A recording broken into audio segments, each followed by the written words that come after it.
Hi friends, welcome back to Krishna Kalike. ನಾನು ಇವತ್ತು ನಿಮ್ಮ ಜೊತೆ ಒಂದು ಸೂಪರ್ ಫುಡ್ನ ಶೇರ್ ಮಾಡ್ಕೊಳ್ಳೋಕೆ ಇಷ್ಟಪಡ್ತೀನಿ. ಅದು ಮೊಳಕೆ ಹೆಸರು ಕಾಳಿನ ಸಲಾಡ್ ಅಥವಾ ಉಸ್ಲಿ ಅಂತ ಏನಾದರೂ ಕರಿಬೋದು.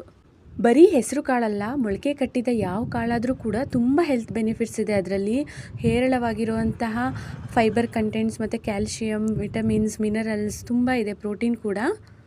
ಮಕ್ಕಳಿಗೆ ಹಾಗೆ ಕೊಟ್ಟರೆ ತಿನ್ನೋಕ್ಕೆ ಇಷ್ಟಪಡಲ್ಲ ಅಲ್ವಾ. ಸೊ ಈ ಥರ ಒಂದು ಸ್ವಲ್ಪ ಕಲರ್ಫುಲ್ಲಾಗಿ ಟೇಸ್ಟಿಯಾಗಿ ಕೊಟ್ಟರೆ ಅವರು ಇಷ್ಟಪಟ್ಟು ತಿಂತಾರೆ, ಹೆಲ್ದಿಯಾಗಿರ್ತಾರೆ. ಸೊ ಇದು ಮಾಡೋದಕ್ಕೆ ನಾನು ಬಿಸಿನೀರಲ್ಲಿ ಈ ಮೊಳಕೆ ಕಟ್ಟಿದ ಕಾಳನ್ನ ಒಂದು 2ರಿಂದ 3 ನಿಮಿಷ ಸ್ವಲ್ಪ ಉಪ್ಪು ಹಾಕಿ ಬೇಯಿಸ್ಕೊತೀನಿ. ಜಾಸ್ತಿ ಬೇಯಿಸೋಕ್ಕೆ ಹೋಗಬೇಡ್ರಿ, ಒಂದು 3 ನಿಮಿಷ ಸಾಕು ಅನಿಸುತ್ತೆ.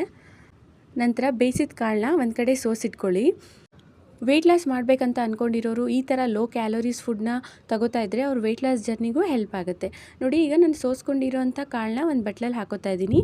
ಇದ್ರ ಜೊತೆ ಒಂದು ದಾಳಿಂಬೆನ ಈ ರೀತಿ ಬಿಡಿಸಿ ಹಾಕೋತಾ ಇದ್ದೀನಿ. ನೀವೇನಾದರೂ ಹಾಕೋಬೋದು, ಈರುಳ್ಳಿ, ಟೊಮೊಟೊ ಇಲ್ಲ ಕ್ಯಾರೆಟ್, ಏನು ಬೇಕಾದರೂ ನೀವು ಹಸಿದಾಗಿ ಹಾಕ್ಕೊಂಡ್ರೆ ತುಂಬ ಒಳ್ಳೆಯದು. ನೋಡಿ, ಅದ್ರ ಜೊತೆ ನಾನು ಒಂದು ಕಟ್ ಮಾಡಿರೋಂಥ ಸೌತೆಕಾಯಿ, ಸ್ವಲ್ಪ ಕಾಯಿ ತುರಿ ಮತ್ತು ಸ್ವಲ್ಪ ಕೊತ್ತಂಬರಿ ಸೊಪ್ಪು ಹಾಕಿ ಚೆನ್ನಾಗಿ ಮಿಕ್ಸ್ ಮಾಡ್ತಾಯಿದ್ದೀನಿ.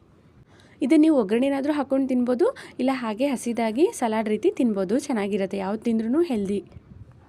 ಆವಾಗವಾಗ ಈ ರೀತಿ ಕಾಳುಗಳನ್ನ ಮೊಳಕೆ ಕಟ್ಟಿ ತಿನ್ನೋದ್ರಿಂದ ತುಂಬ ಹೆಲ್ತ್ ಬೆನಿಫಿಟ್ಸ್ ಇರುತ್ತೆ. ನೋಡಿ, ಇದಕ್ಕೆ ನಾನೀಗ ರುಚಿಗೆ ತಕ್ಕಷ್ಟು ಉಪ್ಪು ಹಾಕೋತಾ ಇದ್ದೀನಿ. ಕಾಳು ಬೇಯಿಸೋಕೆ ಹಾಕ್ಕೊಂಡಿರ್ತೀರ, ಆಮೇಲೆ ಹಾಕ್ಕೊಂಡಿರೋ ಇಂಗ್ರೀಡಿಯೆಂಟ್ಸ್ಗೆ ಸ್ವಲ್ಪ ಉಪ್ಪು ತಾಗಲಿ ಅಂತ. ಅದ್ರ ಜೊತೆ ಸ್ವಲ್ಪ ಪೆಪ್ಪರ್ ಪೌಡರು ಮತ್ತು ಒಂದು ನಿಂಬೆಹಣ್ಣು ಎಲ್ಲ ಹಾಕಿ ಚೆನ್ನಾಗಿ ಮಿಕ್ಸ್ ಮಾಡಿಕೊಂಡ್ರೆ ನಿಮಗೆ ಒಂದು ಹೆಲ್ದಿಯಾಗಿರುವಂಥ, ಟೇಸ್ಟಿಯಾಗಿರುವಂಥ ಕೂಡ ಸೂಪರ್ ಫುಡ್ ರೆಡಿ ಆಗುತ್ತೆ.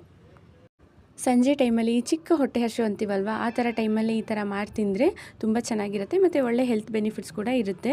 ಸೊ ನಿಮ್ಗೆ ಇವತ್ತಿನ ವಿಡಿಯೋ ಇಷ್ಟ ಆಗಿದೆ ಅಂತ ಅಂದ್ಕೊತೀನಿ. ನೀವು ಈ ಥರ ಮನೆಯಲ್ಲಿ ಹೆಲ್ದಿ ಫುಡ್ ಮಾಡಿ ತಿಂದು ಆರೋಗ್ಯವಾಗಿರಿ. Thank you.